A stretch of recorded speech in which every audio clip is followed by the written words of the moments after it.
I'm Sir Tap Tap, and this is Animal Crossing Pocket Camp, and what I'm going to be doing is a little series of little mini guides. I have a big written guide on my site. You can just go to sirtaptap.com/acpc. There's a big old guide that people seem to like there. But in this episode, we're going to be talking about the camp. So one of the most common questions is, how many people can you invite to your camp? You can invite up to 8, as you can see here, and you can freely switch them out at any time. The main reason you want to invite people to your camp is not just because it looks cool, even though it does.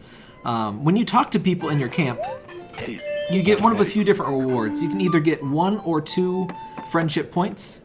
You can get a gift of 100 or 500 bells, plus 1 friendship point. You can get some crafting materials, which I think is what I'm going to get here. And a rare, ooh, that's a pretty rare one. You can also get their essence, which sounds kind of creepy. But you can get the essence from their preferred theme. Every character has a preferred theme and a preferred crafting material. Apollo here is one of the only characters that prefers paper. So every time you do a request for him, you'll get paper. So if you're wanting to focus on a specific crafting material, you need to focus on doing requests for a specific character. I list all the preferred materials on my guide. So the main reason that you want to get them in is not only to get these rewards for them, but also because, as you can see, we have a chance roughly every hour you can talk to everyone in your camp again, and that will give you a lot of friendship points fairly quickly.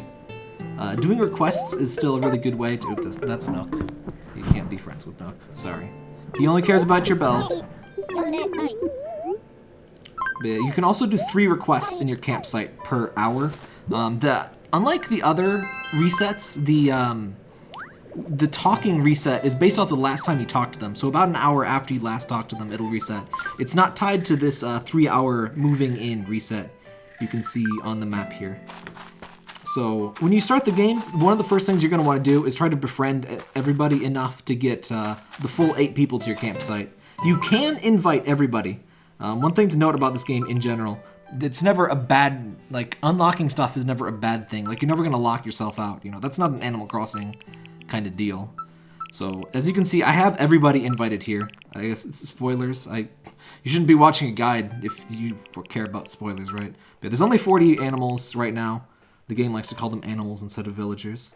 But yeah, there's only 40 characters for now. It's probably going to grow as the app gets updated and so on. So basically, every hour, what you're going to want to do is talk to everybody, and if they have a reasonable request here, like, let's see what Tex wanted. Tex wants 3 fruit bugs, which is, excuse me, Parker, which is just fine, so we're going to give it to him. Tex, I want to say steel he gives you? Maybe wool. I forget. Maybe steel wool. Oh, cotton. I always call it wool. I don't know why. Another thing just to note, because Tex is over level 10, he gives me twice as many materials. That increases by 50% again at level 15. They'll give 9 base materials for requests, and at level 20, I assume they give they'll give a whole 9, or they'll give 12. Excuse me. They give 9 at level 15. So yeah, you can also decorate here. As you can see, there's 2 spaces for these amenities. Some people are like, oh, what happens if I make an amenity when I already have one? You can just swap them out. They're just basically like furniture. They're just big. They're just super furniture, really. So yeah, you can place these. It's not a big deal. You don't have to focus on an amenity. What you should do is get one of every amenity, then upgrade them, and then unlock the next set, and so on. As you can see here, there's different tiers of amenities. So there's these tents. Then there's these things, and then there's these really expensive ones it'll take you a couple weeks to even think about getting one of these. But yeah, don't worry about locking yourself out of anything in this game.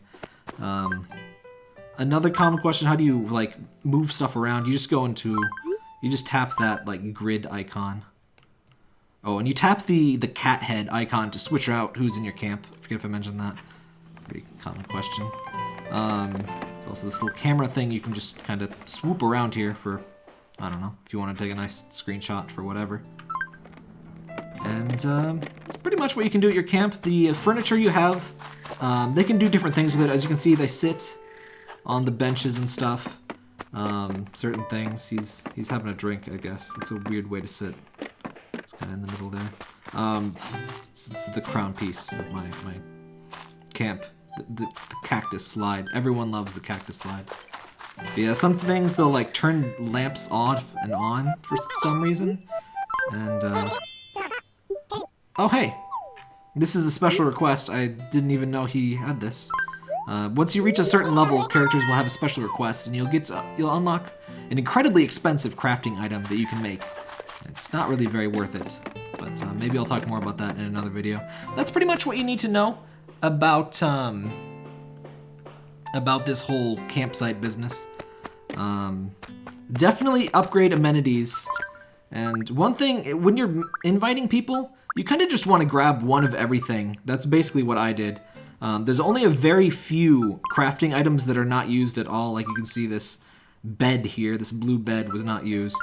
Almost everything, you're just going to want to make one of everything, unless it's very expensive. For instance, the flooring and the wallpaper, for whatever reason, is really expensive. It's usually like dirt cheap in normal Animal Crossing. I don't know why that's different, but it is, so be aware of it, I guess. And I guess that's pretty much it for that. That's what you can do in your campsite. You can also go in here in your camper. You can go into your camper anywhere, but I tend to just go into it at my campsite whenever I want to customize it.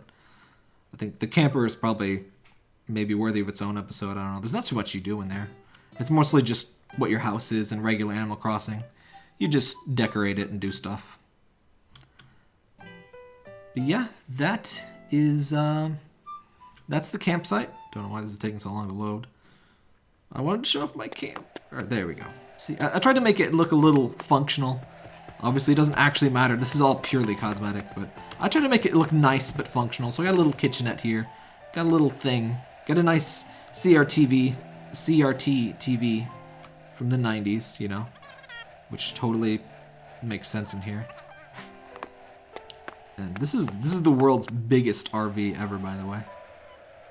Or is a camper different from an RV? I'm not old enough to know. Like, why do only old people get these? I guess because they're retired and they have like time to do things. Unlike me, I never have time to do things. Anyway, that was fun. This is that's the campsite, I guess. I'll do some videos for all the different areas and some other stuff.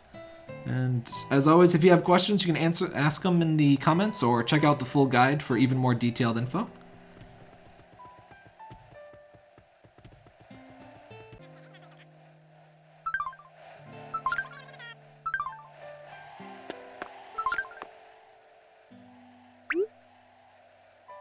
You